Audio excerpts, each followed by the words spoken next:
Welcome to the SVG TV News for Monday, January 16th. I'm Khalil Kato with the details. Minister of Finance, Economic Planning and Technology Camilo Gonzalez says he is happy that they have finished with the presentation and debate process for Budget 2023, which was approved by Parliament last Thursday, and they are ready to get the work started for the new fiscal year. Minister Gonzalez was a guest on the API's Manning SVG program today. Actually, is a calendar year. We start in January and in December. And until you get the budget out of the way, you finish it and you pass it, you're sort of in a holding pattern. You can still pay the salaries that you were paying the year before, but any of the new initiatives, any of the new programs, you can't begin them until the budget has passed. So it's always good to get the budget passed as early as possible so that the various ministries and permanent secretaries can understand that these are the new programs, this is the money you have to get, these are the things you have to do. Government is a lot of paperwork, it's a lot of bureaucracy, and sometimes it's too much paperwork, but oftentimes it's necessary because that's how governments operate, and it's the people's money we're spending. So we have to make sure that there are checks and balances. But the sooner you get it out of the way, the sooner you can start the new programs that you want to have. So it's always best to do it as early as possible. Minister Gonzalez also spoke of the reduction in personal income tax this year and the negotiated salary increase for public servants over the next 3 years, which he said will cost the government over 25 million EC dollars. When we found out that all the projections said that our economy was going to grow this year in 2023 and then grow further in 2024, we said, well, if there is growth happening, in light of all the challenges that we're having with inflation, the war in Ukraine and all of these things pushing prices up, we should share some of that growth with the people of St. Vincent and the Grenadines, with the workers. So we invited the unions in. We didn't wait for them to say, we need a salary increase and so on. We invited them in and we said, look, it looks like things are taking a turn for the better after COVID and after the volcano. And the projections say we're going to grow by about 6% this year, knock on wood. And therefore, we'll have a little extra money. And we'd like to be able to share that little extra money, not just with you, but partially with the workers, the government workers of St. Vincent and the Grenadines. And we negotiated a 3-year deal. So the workers will get an increase this year. And additionally, we're lowering taxes. So you get a salary bump, and also you get a reduction in your taxes, and also the threshold, because everybody makes a certain amount of money, and if you make more than that, we start taxing the extra. And so we've raised the threshold so that there's an extra $2,000 of your salary that won't be taxed on one end. So we lower the ceiling, we raise the floor. That means there's less money in between being taxed, and we reduced the tax rate and we raise the salary. So it's not a massive amount, but in aggregate, it's going to cost the government over $25 million.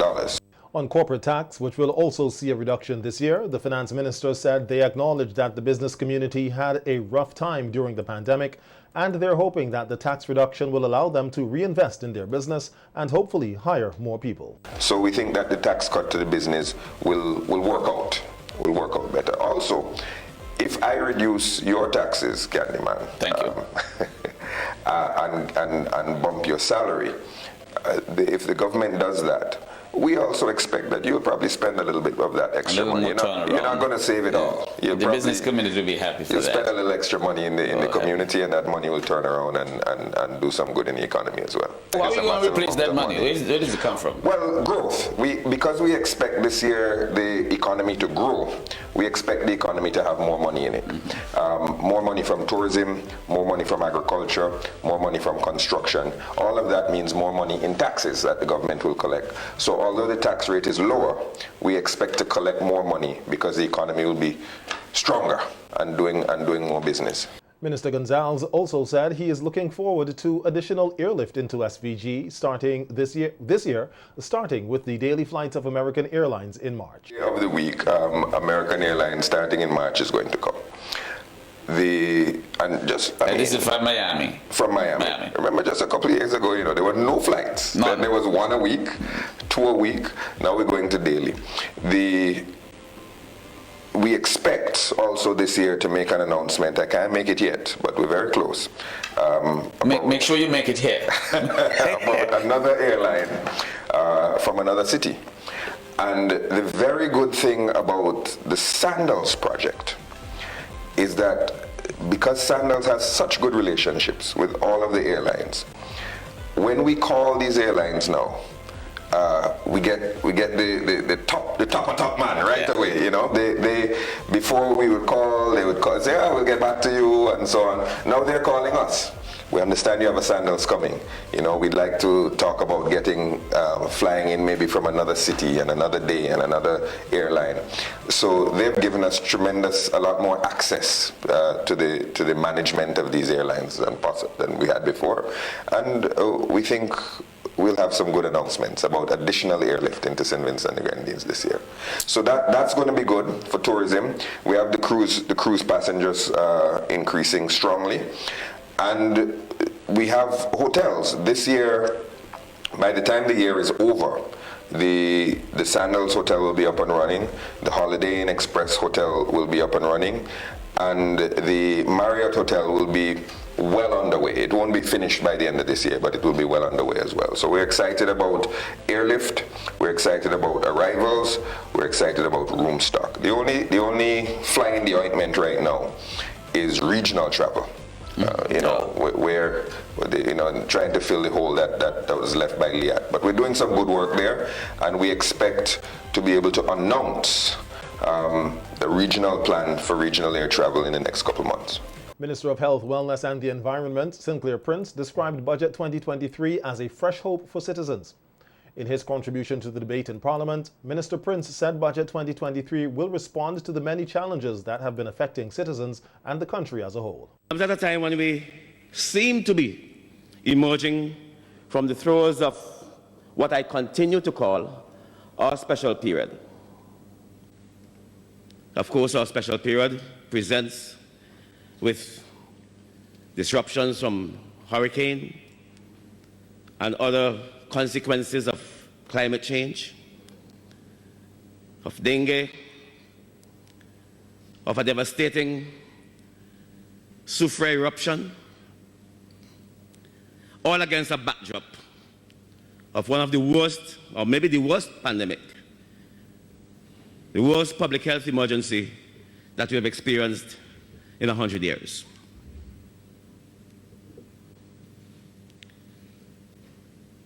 So we come to this House today, Madam Speaker, with a budget which seeks to respond creatively, substantially, to these challenges, to these consequences. And in the aftermath of this, 2023 budget seems to be a buoyant response.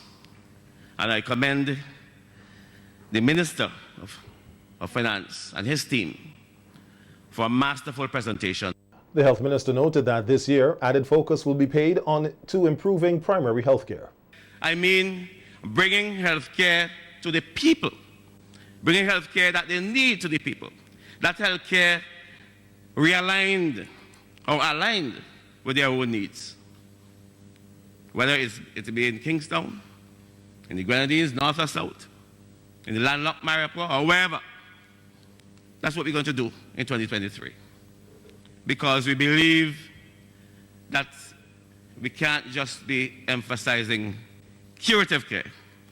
We have to deal with preventative too.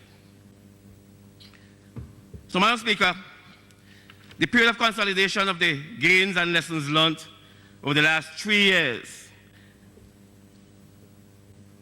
is now. We're going to develop a sustainable, resilient, and enhanced healthcare system which will be better able to support health and well-being no matter what the challenges are. And we have seen that this fledgling health system in St. Vincent and the Grenadines rose to the task, battled against COVID-19, and won to an extent. Minister Prince said Vincentians will also see an expansion and enhancement of services and facilities for the elderly and the developmentally challenged. He added that having a geriatric resource center will remove the stigma of the facility being deemed as a poor home. And this would take the form of the construction of a new geriatric home, development of programs to improve the quality of life of our seniors. Madam Speaker, we are getting rid of the stigma of the poor home thing. You know, we're going to have a geriatric service center where the people will have greater dignity, and we are partnering with the Mario Holder Trust, which has its headquarters in Barbados, and we will be building a state-of-the-art facility. It may cost in the region of $10 million or so.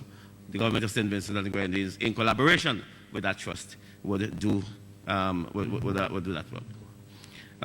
We have already started.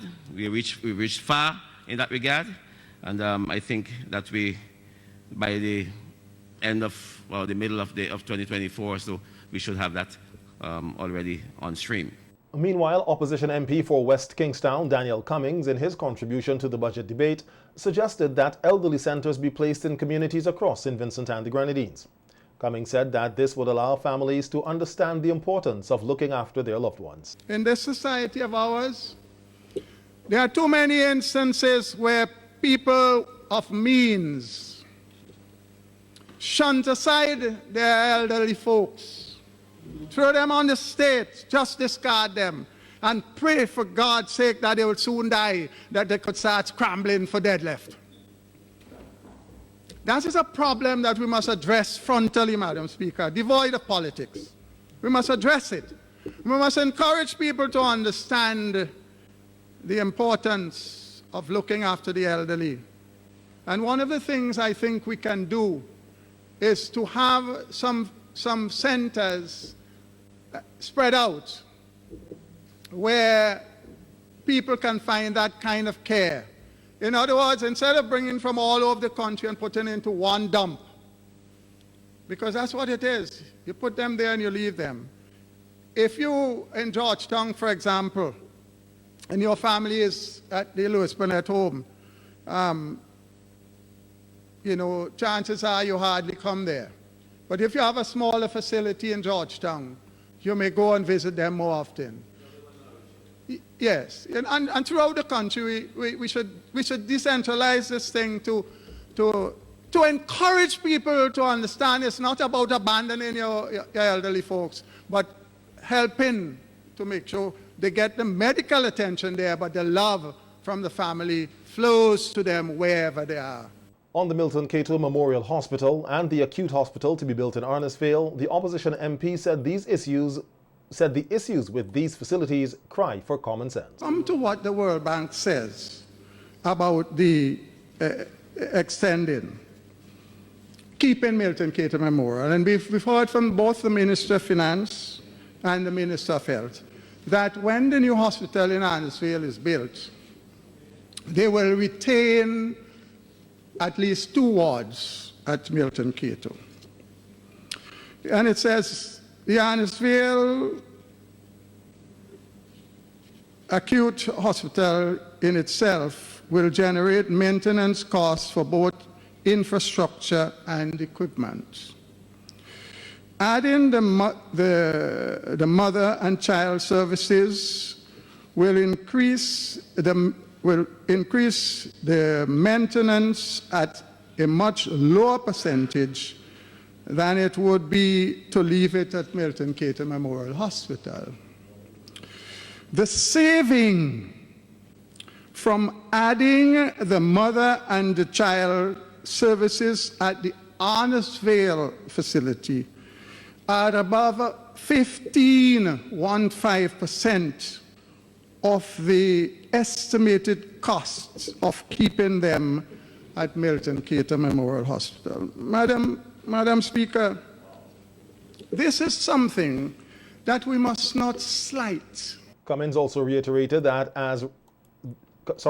Cummings also reiterated that as important as the medical and diagnostic medical complex in Georgetown is, it is badly located. Extremely badly located, for the reason that it is a critical component of our main health delivery system. And it is not a regional facility, so that it must, first of all, be accessible to the majority of the people of the country in the easiest way. And the scientists have long determined that the lower third of the island is the best zone for serving all of the people with equal access. But, Madam Speaker, with respect to the use of dialysis, for example, many of the patients who have to access that treatment cannot be transported in the regular public transport vehicles for various reasons. And so their loved ones, if they do not have transport of their own, have to hire a vehicle specifically to take them from Kingstown to Georgetown, wait for them, and then bring them back. And that is what makes it so expensive. Head of the Electoral Office and Supervisor of Elections, Dora James, is encouraging Vincentians who are up for ID card renewal not to wait until the last minute to get re-registered. James, who was speaking on the matter on NBC Radio's Face-to-Face program today, said the ongoing registration process in the various constituencies has been going well. However, there are some tardy persons who wait until it's time to do business to check on their ID card, which at times has already been expired. Then they would come. I come for a piece of paper because the bank sent me. I went to immigration. I went to the union to collect my money. I went to the welfare to get my poor relief. And those are some of the excuses or some of the reasons why they would turn up. And we are saying to you, your card has a 10-year life. So you pay attention to the card. The expiry date is on the card. And as soon as you notice that your card is coming up for expiration, you go and get yourself re-register. We do so mainly in the month that your card will expire. So you go to your constituency. We have hours of operation between the hours of 3:30 and 5:30, and we rotate. Sometimes we have to educate persons because they say, I take North Leeward, for example. I am living in North Leeward, I am living in Chumuka, I am living in Rosal, I am living in Chateaubriand, and there's where I vote. So I will have to wait until they go back to Chateaubriand or they come to Rosal, but that is not so. You can go within the constituency. Once you have the time, you organize a particular day to go and do your registration. You can go to any of the registration centers in your constituency between the hours of 3:30 and 5:30 on Mondays and Wednesdays, only those 2 days.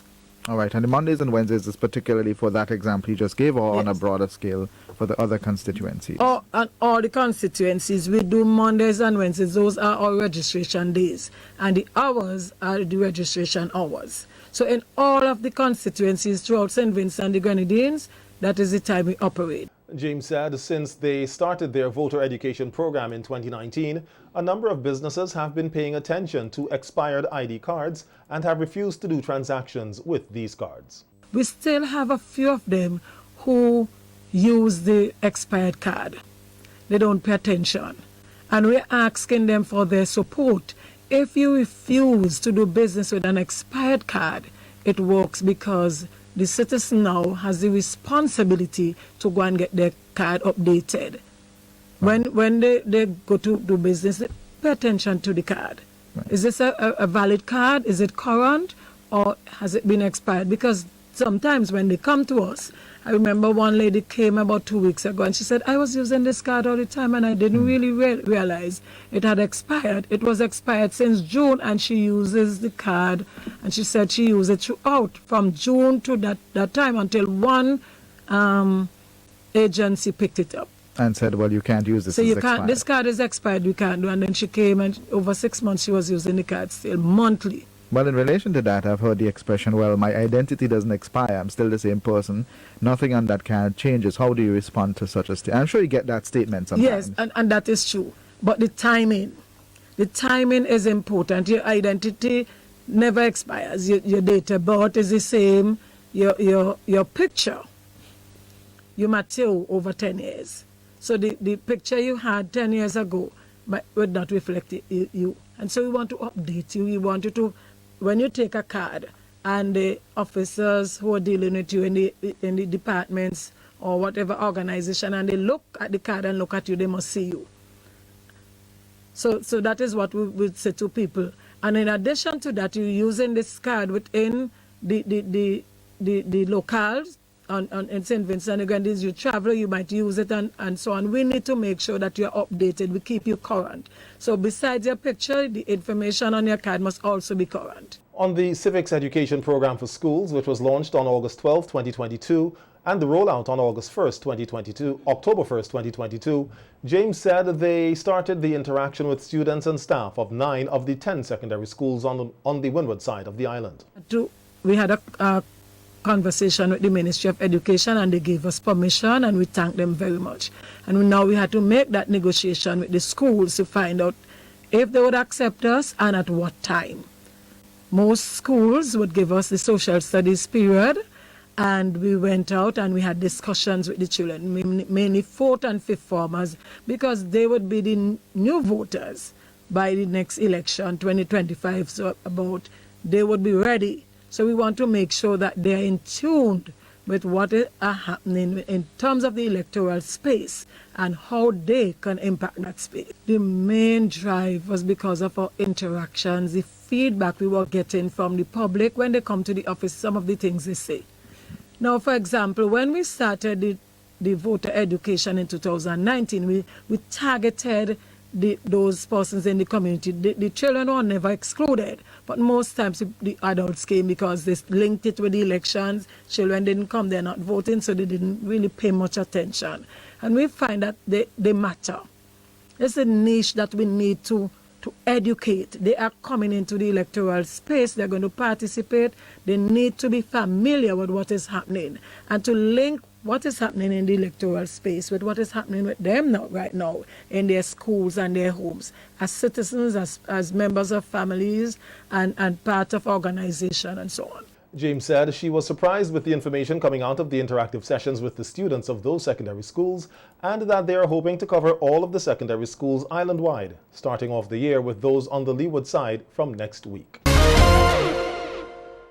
Winners in the National 9 Mornings Christmas Festival 2022 received their prizes at a ceremony on Saturday at the Methodist Church Hall. SVG TV News spoke with some of the winners who were delighted to have participated in the 2022 festival and are already planning for 2023. We hear more in this report. Hard work does pay off, which involves cooperation from the wider community. At least this was the case for the winners in the 9 Mornings Best Christmas Community, Richland Park.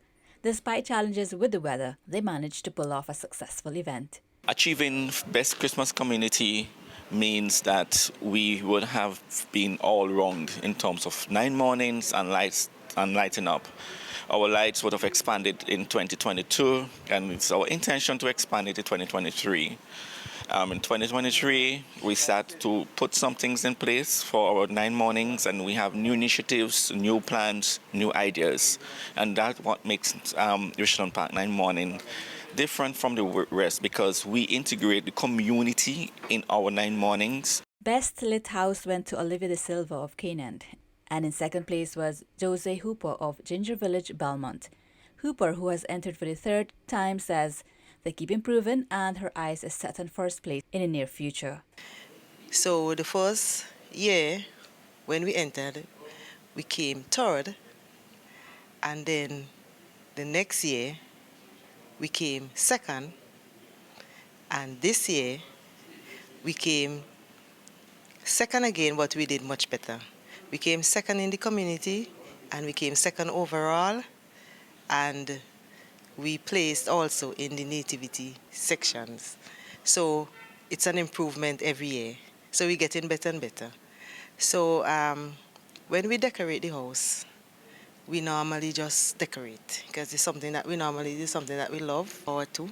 The community of Ginger Village is a very small community, and everybody get excited, and the kids, even the adults, get excited in seeing the lights on, and you know, it's just a festive time. Point Village is the best lit community for the 10th consecutive year. Meanwhile, at Heritage Square, there were also many competitions for the 9 Mornings activities. One of them is the digital Bring Your Song and Come competition. And for the second year, Uriah Little was judged winner. It goes big chicken, big pork for the Christmas, tan tan tan tan. Big chicken, big pork for the Christmas. That song was an instantaneous song that me and a couple friends of mine made up on the spot. Joshua Lewis and Diane. We came up on it on the 8th morning and we performed it. And to be honest, the experience was very nice, and we just went up and we had fun with it. We didn't expect to win at all, but we did our best and we came out on top. The song will soon be recorded to be played on the airwaves. The most popular Christmas song for 2022 went to Carlton C.P. Paul with his song, We Outside Again. Chairman of the 9 Mornings Committee, Orande Bomani Charles, anticipates a better 2023. Immense tourism value and potential, and the importance to us as a part of our cultural heritage must be emphasized. Larissa Pugsley-Kidd, SVG TV News. A number of changes can be expected for the 2023 9 Mornings Festival. At Saturday's prize-giving ceremony, Minister responsible for Culture, Carlos James, highlighted the changes, which include the structuring criteria to participate and establishing a community festivals committee.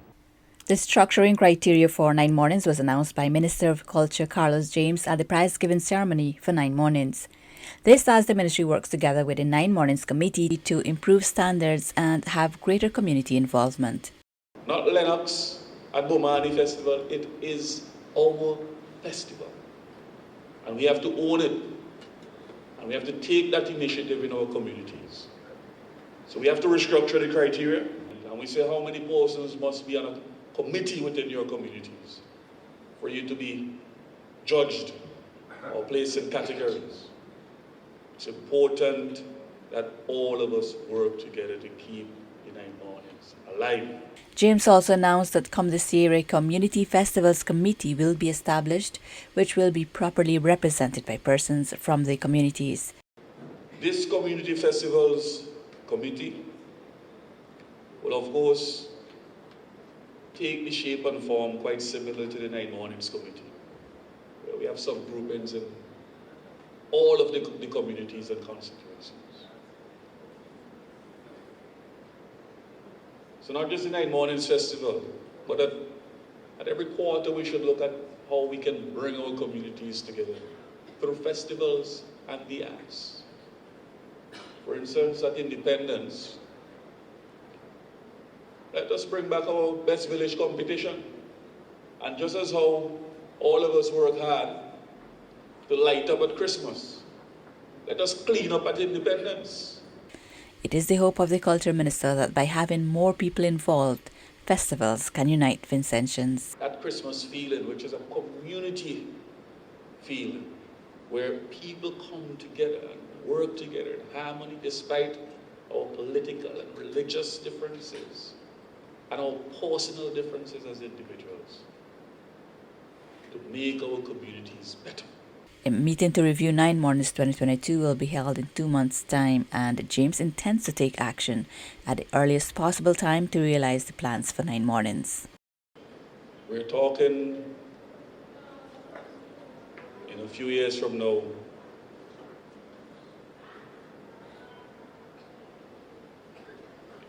the significant erosion of an important part of our culture. The historic value of what it is. Because it will be quickly replaced by the smartphones, the technology, and other things which I'm talking about, like the metaverse and the non-fungible tokens, NFTs, which is going off into a different paradigm shift. Larissa Pugsley-Kidd, SVG TV News. The Ministry of Education Hodder Education Grade 6 Writing Competition will come to a close on Wednesday with the finals and closing ceremony. The competition saw 39 schools across 7 zones in the preliminary round vie for 10 places in the finals. This year's finalists are Janaya Karb, the Beckway Seventh-day Adventist Primary School, Zahandra Roberts, Kingstown Preparatory School, Kaj Murray, Windsor Primary, Crystal Webb, Evesham Methodist, Zavonte Dean, Lower Bay Inc., Victoria Lewis, Bookament Government, Osei Abbott, Georgetown Government, Tyra Danzine, Kittels Government, Sashayan Weeks, Canaan Government, Kia Stay of Lomans Leeward Anglican. At Wednesday's finals, the students will first write their pieces at the Curriculum Development Unit Conference Room at 9 a.m. Then the winners will be announced at the closing ceremony at French's House in the afternoon at 1:30, where they will also read their winning pieces. Other prizes, compliments, Hodder education will also be awarded at the closing ceremony. Sienna Nelson of the Bookament Government School was last year's winner.